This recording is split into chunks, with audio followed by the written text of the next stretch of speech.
Alors je sais plus qui tout à l'heure me demandait si j'allais parler d'arrestation en France, dédiée à différents pirates, mais il n'y a pas que en France. Alors je dis tout le temps, n'hésitez pas à regarder le sommaire, tapez point d'exclamation sommaire sur le chat si vous êtes sur Twitch tous les soirs de 19h à 20h, vous aurez l'intégralité du sommaire, mais aussi sur les réseaux sociaux comme Twitter, LinkedIn, Facebook, où je vous mets l'intégralité du sommaire de l'émission du jour. Profitez-en.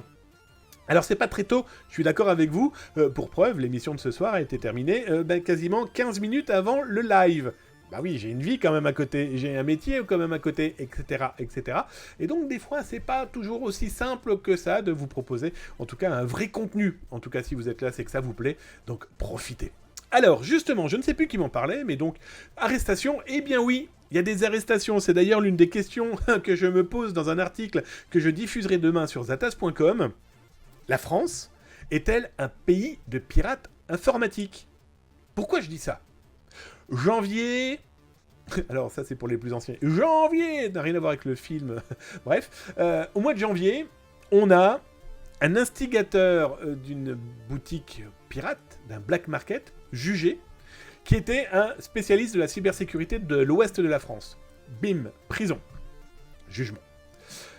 Là, incessamment sous peu, on devrait normalement avoir des informations sur son partenaire de cette cyberboutique.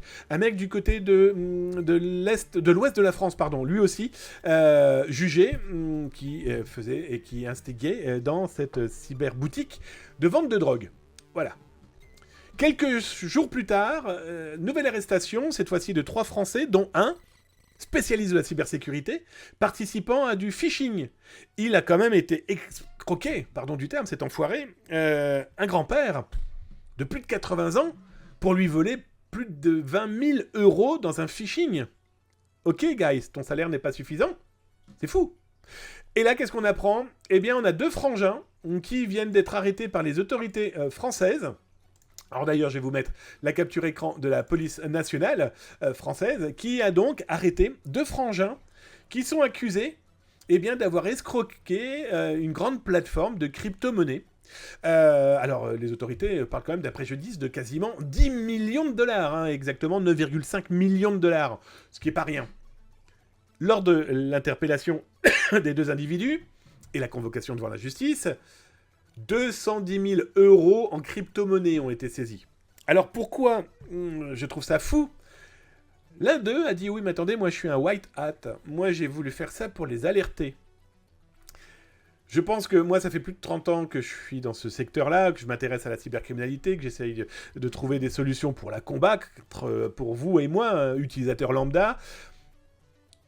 On va dire que sur 10 pirates, des vrais, enfin des pirates, des malveillants, pas des vrais, des malveillants, qu'ils soient bons ou pas bons, 9 sur 10, après l'arrestation, disent « Ah mais non, moi j'ai voulu aider, moi je suis un white hat, moi, non, pas alors !» Bref, toujours est-il que les autorités ont mis la main dessus, ils ont de la chance, en France on n'extrade pas nos ressortissants, et heureusement, parce qu'après tout, c'est à nous de les juger. Voilà, c'est notre territoire, c'est notre loi, etc. Je pense à ça, c'est à ce jeune Français de 21 ans qui va se prendre 116 ans de prison peut-être au mois d'avril parce qu'il a été extradé du Maroc aux États-Unis. Voilà, c'est juste pour faire la différencier quand même malheureusement ces 2 cas qui dans tous les cas restent du piratage informatique. Et donc les autorités ont annoncé cette arrestation. Alors ce qui est intéressant, c'est qu'elle a été très rapide.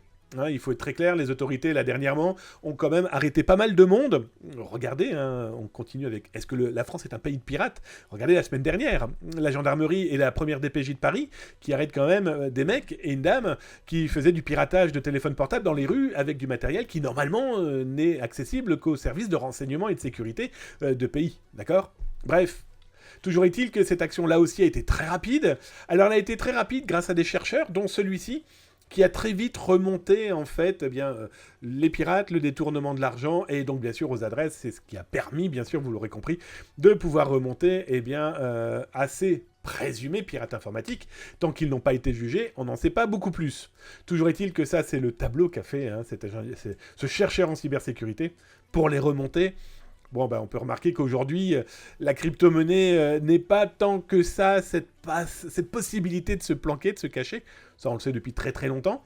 Mais là, ça montre que en tapant dans le porte-monnaie, en suivant le fil de ces porte-monnaies, eh bien, il est possible d'arrêter des pirates ou de présumés pirates tant que la justice n'a pas dit le contraire.